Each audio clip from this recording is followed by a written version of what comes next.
그래서 우리가 한 명 한 명이 갖고 있는 이런 가치관이 사실은 사회적인 가치로서의 영향력을 발휘할 수밖에 없죠. 왜냐하면 우리가 하는 의사결정들이 적어도 이 서울 쪽에 있는 환경을 담당하시는 환경과 관련되어 있는 서울 쪽에 있는 민간기업이든지 일반 사람들한테 다 영향을 미치죠. 우리가 하는 모든 의사결정들은 다 그것과 연관이 되어 있습니다.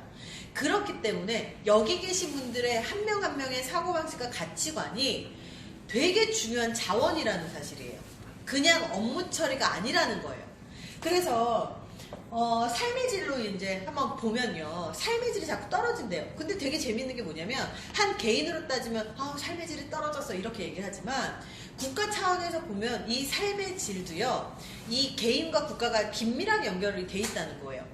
우리가 하는 업무가, 아니면 우리가 바라보는 관점과 업무 처리가 결국은 우리 한 사람 한 사람의 개인의 시민들의 삶의 질하고 연결이 돼 있고요. 그 삶의 질이 결국은 내 삶의 질과 또 밀접한 관련이 돼 있다는 거예요.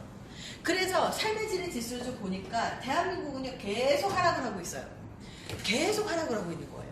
행복하세요? 그러면 행복하지 않아요. 그래서 오죽하면 10년 전에는요, 성공이 내 삶의 목표였다면 한 8년 전에는 인성이라든지 그런 것들이 사람들한테 굉장히 이슈였습니다. 근데 지금은 뭐가 이슈냐면 최근 몇 년간은 행복해야 될 것 같아요 라고 하는 게 이슈예요.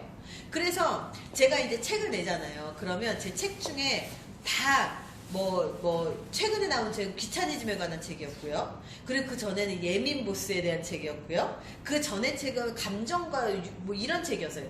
이 출판사하고 얘기를 하면서 윤리나 청렴이나 이런 책으로 한번 써봤으면 좋겠어요 얘기를 하잖아요. 그러면 출판사에서 뭐라고 얘기하는지 아세요? 안 팔려요. 안 팔려요. 왜냐면 책도 팔리는 책을 써야 되니까. 안 팔리니까 안 사니까 안 팔린다는 거예요. 그 얘기는 뭐냐면 사람들은 개인의 행복에는 관심이 있지만 이 전체 사회 전체의 균형과 행복에는 관심이 별로 없는 거예요. 근데 사회 전체의 균형과 행복이 잘 맞아야 개인도 행복하거든요. 모든 것들이 개인의 책임만은 아니거든요.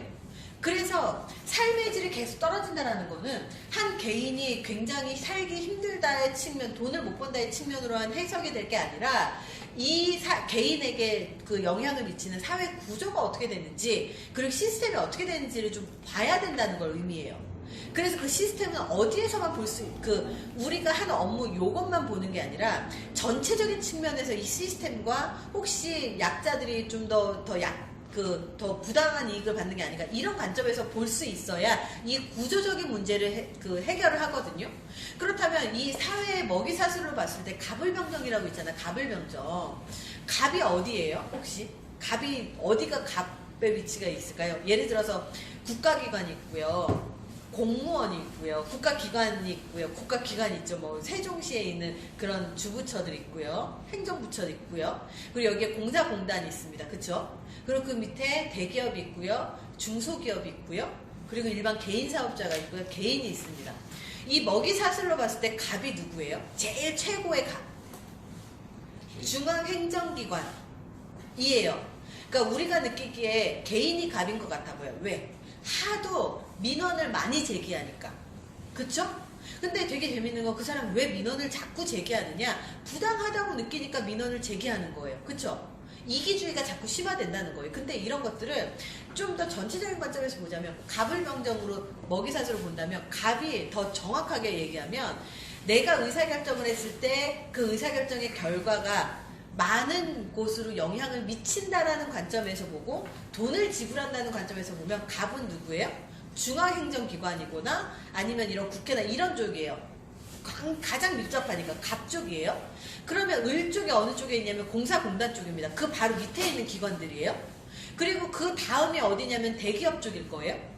그리고 그 다음에 중소기업, 그리고 그 다음에 일반 개인사업자나 민간, 그리고 그 다음에 일반 개인이 될 거예요. 그래서 이렇게 갑을병정으로 갔을 때 가장 상위 기관에서 사회 전체를 보면서 구조적인 문제가 혹시라도 있다면 그것들을 해결할 수 있다면 그런 관점에서 규칙을 정하고 매뉴얼을 정하고 그리고 시행령을 정해야지, 그것들을 개인이 요구한다고 이 시행령이 바뀌나요? 절대 안 바뀌거든요. 내가 이걸 클레임을 제기한다고 우리의 하던 업무 프로세스가 바뀌나요? 절대 안 바뀌거든요. 그래서 이 전체 구조 중에서 내 수준에서 어디까지 영향을 긍정적으로 미칠 수 있는가를 볼 수 있게끔 하는 게 가장 중요하다는 거예요.